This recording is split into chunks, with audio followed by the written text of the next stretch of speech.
그렇기 때문에 이 두 가지 서류만 받아 놓으시면 이런 문제를 좀 상당 부분 해결할 수 있습니다. 물론 네, 안녕하세요 대표님들, 이인재 노무사입니다. 오늘은 제가 사직할 때 받아야 될 두 가지 서류에 대해서 한번 말씀을 드리려고 합니다. 사실 이 두 가지 서류만 잘 받아도 대표님이 뭐 노동청에 가거나 아니면 노동위원회 가서 뭐 합의금이나 아니면 뭐 임금 상당액을 물어줄 일은 거의 없습니다.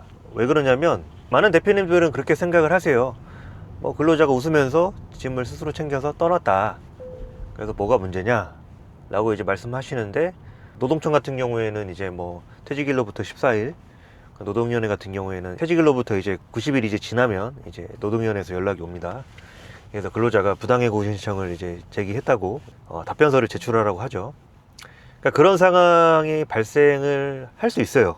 근로자분들은 지휘감독 아래 있을 때는 돈을 주는 사람한테 이게 반기를 들기가 쉽지 않거든요. 내 생계를 어떻게 보면 월급으로 책임지고 있는데 내 생계를 책임지는 월급에 주는 사람에게 뭔가 이의 제기를 한다?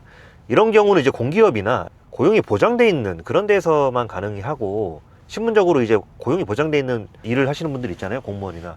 그게 아닌 일반 사기업들은 그러기가 상당히 어렵습니다. 그래서 부당하다고 느끼는 게 있더라도 그냥 참고 나가서 해결을 합니다. 대부분 그러고, 노무사인 저도 직장을 다니면서 문제 제기하는 방향보다는 퇴직 후에 정리하라는 방향으로 많이 말씀을 드려요. 이게 사업주와 관계가 안 좋다는 게 엄청난 스트레스예요. 직장 다니면서. 저도 직장 다녀봤지만 선임하고 이제 아니면 성사 아니면 뭐 관리자와 이제 관계가 안 좋으면 직장 생활을 굉장히 고달파집니다. 그래서 이제 대부분 이제 퇴직 후에 이제 정리를 하라고 말씀을 드리고 있고, 그렇기 때문에 퇴직 후에 노동청이나 노동위원회를 가는 비율이 엄청 압도적으로 높은 겁니다. 그래서 사업주 입장에서는 이제 당황스럽죠. 웃으면서 떠났고 짐도 이제 싸서 다 인사하면서 회식까지 해줬는데 갑자기 부당해고 당했다, 갑자기 뭐 직장인 괴롭힘을 당했었다, 갑자기 이제 노동청에서 뭐 임금 체불액이 있으니 뭐 어디 언제까지 출석하라, 이런 문자를 받게 되면 대표님들은 당연히 당황할 수밖에 없습니다. 대비도 안 돼 있고요. 그래서 이제 부랴부랴 노무사를 찾는데, 그렇게 되면 또 시간과 비용이 또 들어요. 뭐 노무사 선임비가 보통은 이제 뭐 몇백 단위죠. 뭐 노동위원회 사건 같은 경우에는. 그렇기 때문에 이 두 가지 서류만 받아 놓으시면 이런 문제를 좀 상당 부분 해결할 수 있습니다. 물론 노동위원회 대응은 해야 되기 때문에 노무사를 선임해서 할 수는 있지만 사직서를 받아놨다고 하면 크게 문제가 되진 않습니다. 그래서 좀 차근차근 설명을 드려보겠습니다. 일단은 사직서는 근로자가 자기 의사로 근로관계를 종료한다고 이제 명시적으로 표현하는 서면이죠.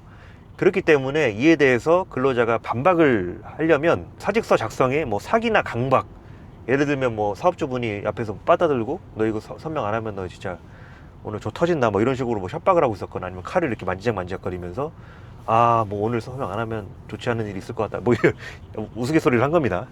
이런 정도의 일이 발생하지 않는 이상은 사기 강박은 인정되지가 않습니다. 그러니까 사기 강박으로 인해 사직서를 작성 제출했다는 것은 거의 인정되기가 어렵습니다. 그렇기 때문에 사직서 하나만 잘 받아놔도 크게 문제가 안 됩니다.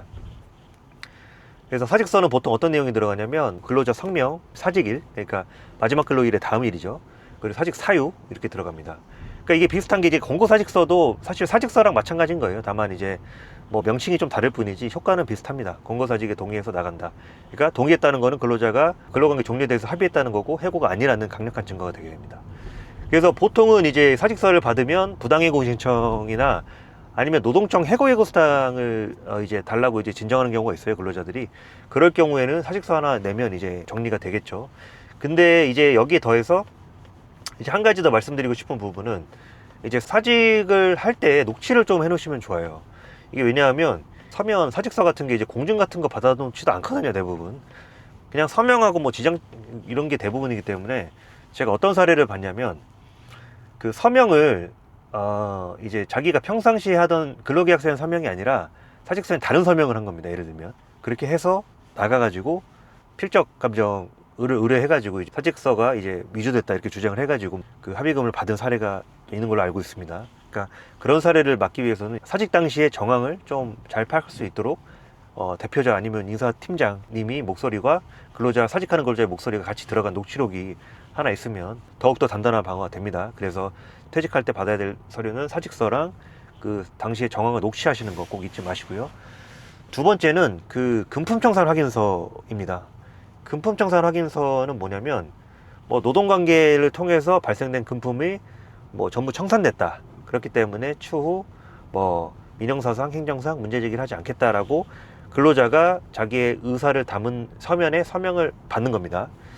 이렇게 되면 이제 노동청에 가도 근무청산 확인서 서명했는데 뭐냐, 뭐 체불금품 있다고 하는 거냐, 여기에 서명하지 않았냐 이렇게 얘기하면 근로자는 또 그거를 무력화시키거나 아니면 뭐 다른 증거를 뭐 제시해야겠죠. 뭐 그때도 뭐 사기 강박이 있었다 뭐 이런 주장을 해야겠지만 그게 굉장히 어렵습니다. 사실은 근무청산 확인서를 꼭 받아두시고요. 뭐 근무청산 확인서는 별도로 법정 양식이 있는 건 아니에요. 그렇기 때문에 근무청산 확인서라고 이제 쓰시고 거기에 이제 뭐 체불금품은 뭐 예를 들면 뭐 연차 휴가 수당 얼마, 퇴직금 얼마, 뭐 연장 수당, 뭐 미지급 수당 이런 기타 등등 정산되지 못한 금액을 쭉 적으시고 이 금액에 대해서 정산을 받았고 퇴직 후에 민형사상, 행정상 사업주에게 이제 문제제기 하지 않겠다 이런 부재소 합의를 같이 하는 내용을 담으면 됩니다. 그래서 이 두 가지에 대해서 오늘 설명을 해드렸는데 사실 이 두 가지만 잘 받아도 진짜 공격받을 게 별로 없거든요. 그렇기 때문에 미리미리 이런 거는 대응을 하시고 뭐 자문받는 노무사가 있으시면 사직서랑 근무청산 확인서 필히 받으시고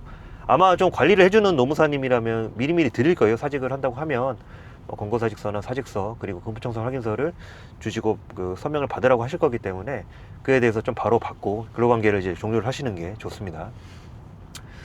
네, 그래서 오늘은 사직할 때 반드시 받아야 되는 두 가지 서류에 대해서 좀 말씀을 드려봤습니다. 그래서 오늘 영상도 도움이 되셨길 바라고요. 저는 다음번에 또 도움이 되는 영상으로 찾아오도록 하겠습니다. 감사합니다.